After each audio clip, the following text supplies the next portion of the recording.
Alrighty, hello everybody. This time for a real quick update. Was able to kind of finagle things on site, and the guys needed a break, so I was able to set things up and get them home and get myself home for the Mother's Day weekend. Heading back early Monday morning, but wanted to real quick do an update. Again, not a lot's been done on the layout, but some things have come in, as you see here, for the Dinor scratch build.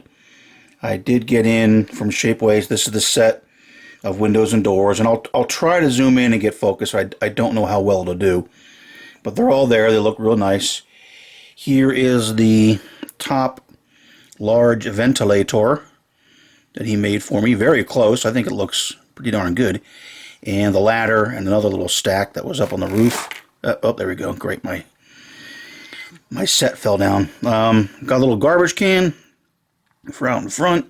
They got a couple of HVAC units for on the base. This one's pretty large.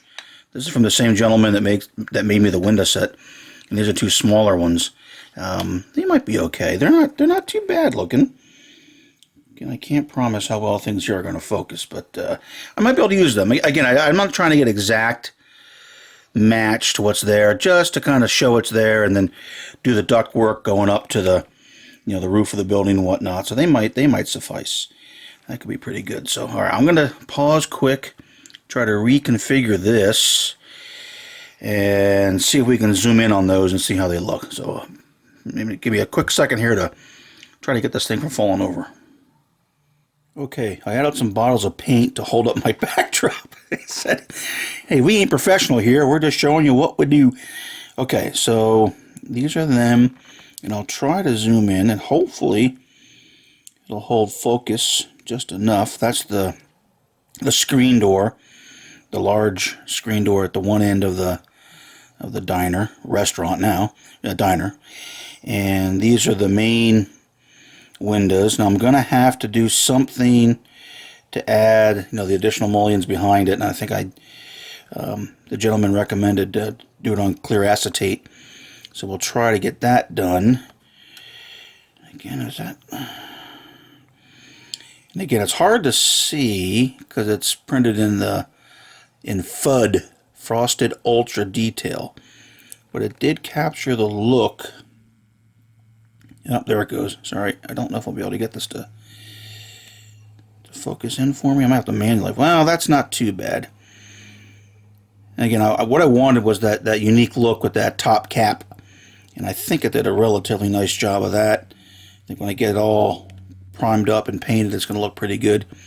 And then he also did for me, that's upside down there, but that's the double door. And these four windows are on the little operator's area. That's where the money seats are. These are the boarded up windows, and then some of the man doors. The one there is in the front with the two windows, and the other man doors on the back of. I don't think they use it, but it's on the back of the station. So overall, pretty happy with those. At least they came in. And what I'm probably going to do is take these to the hotel with me, because I do have the building printed out to scale, taped together, and then take these and see if they fit, if I drew them right, and get the actual dimension of these to start laying out things. And then, again, I don't know if this is going to show, get my hand out of the light, but I think he did a really nice job. That's probably not going to be very visible until I do this. But that looks, to me, pretty darn good for that top vent, and it's kind of unique. And I looked around at the available castings and HO scale, didn't see anything, so I'm kind of psyched. Again, more shadows, and he even did a little wood part for me underneath there that supports it, and that'll mount to the roof. It's at the 35-degree angle that the roof slopes at, so it should be relatively easy to get that on the roof. And then of course that big ladder that's sitting there alongside it, I have that. So pretty happy with that. Pretty darn happy that stuff came out as well as it did, and looking forward to getting that diner built. So like I said, I'm going to take all these back to site with me, compare them to the actual drawing, and then start figuring out exactly how to make the walls. I know I touched on that a little bit on the previous update, but you know, what wall will overlap which, exactly how big the openings need to be for all the various doors and windows, and at least have that figured out so as soon as I get home I can start cutting. I didn't bring anything with me to actually cut in the hotel room because I find I can do planning and dreaming and scheming and things like that in a hotel, but to do a lot of actual work, I just don't like it. So that is that. And I guess for the only other thing I can cover, I got something over here. This could be a little bit interesting, I suppose. Unfortunately, you know, being on an on-site job, you wind up eating not quite as well as you should, which means for me, I'm going to Sheetz a lot. Sheetz is one of those local, you know, quick stop gasoline, and they have food and everything. And one of the things they had was a picnic quad pack snacker.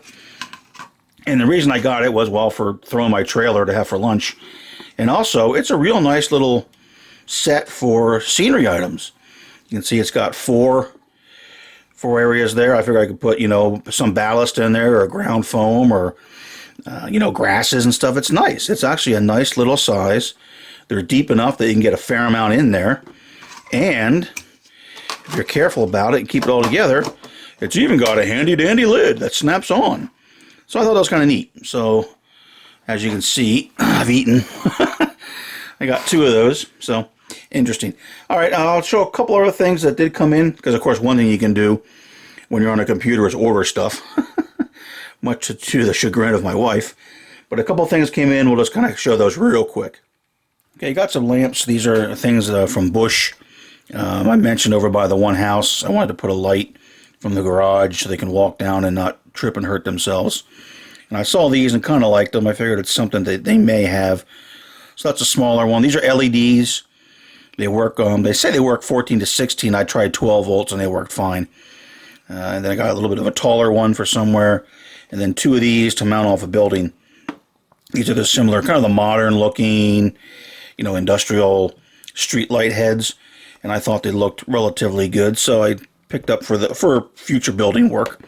Got those, and also picked up one set of the interior LEDs. I like these. These you can just either put a little dab of glue or some double-sided tape and put them inside a building for some LED lighting when you're doing interior lighting. So that stuff came in. I wanted to show that, and then we'll take a look at some other goodies real quick. All right, a couple items came in from Caboose, which is the new Caboose Hobbies. I must say, they seem to be getting their feet in the ground. They're catching up on their pre-orders. I was a little bit worried, but things are coming. I've gotten several pre-orders, and some more Athearn rolling stock is on the way now. They just called me before I left on Friday, so they are getting things in and getting caught up and shipping out their stuff. So this is an Athearn ready to roll gondola. It's C&W, but I did see a photograph of this on the CSX up by me, and so this one now it's weathered up pretty darn good. So this will be a project to get nice and weathered up at some point in time, but that came in. And then my Bessemer SD38, ready to roll with the DCC and sound. Again, this one came a little while ago, but I didn't get it till I got home this weekend. So I might get this one out. Maybe we'll do a quick video of it running just for something to see run on the layout. So like I said, I got a couple other 60-foot Gunderson boxcars, Athearn Genesis, I believe. They're on the way. And so Caboose, if for those of you that know that story, you know, Caboose Hobbies, the owner retired. He sold. There was all that angst in the model rarity world. What's going to happen? Oh my gosh. Well, they're doing all right. They're catching up. They're shipping pre-orders. So hopefully they do well, and I wish them all the success as they move forward. So, all right. So that is that, and that is pretty much it. Like I said, I didn't have a lot of time. I had to do a lot of yard work. Had to help my daughter in her hotel, or in her apartment she just moved into. Spent several hours hanging things up for her the other day.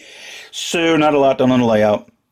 But let's show something running, and then we'll end this with some good news. Steve was able to find another Mustang. So there's a new pony in the family again to replace the blue one. So we'll show that real quick. He's in love with it.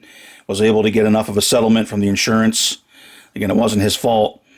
to pretty much roll it over with a little bit of help from us, get into a little bit nicer Mustang. So he's pretty happy about that, as we are as well. So we will show that. So we're going to end with some running here. And again, thanks for watching. It's going to be a little bit while I'll be on this job, probably through June. But we will try to update. And I know this is kind of a minimal update, but at least it's something. And more news and more updates as time allows. Thanks, everybody. And I do hope everyone's having a good springtime. And if we don't get back, everyone have a good early summer. But hopefully by midsummer we're back and we're hitting the ground running, doing some things on the layout. So thanks, everybody. Thanks for watching. Do appreciate it. And we'll be back in touch when we are able. Okay, so all I did here was I did put, I replaced those darn McHenry couplers on the 863.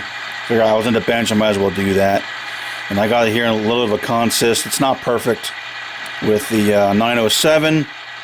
And they had just run over into Eugene Yard from Wallace.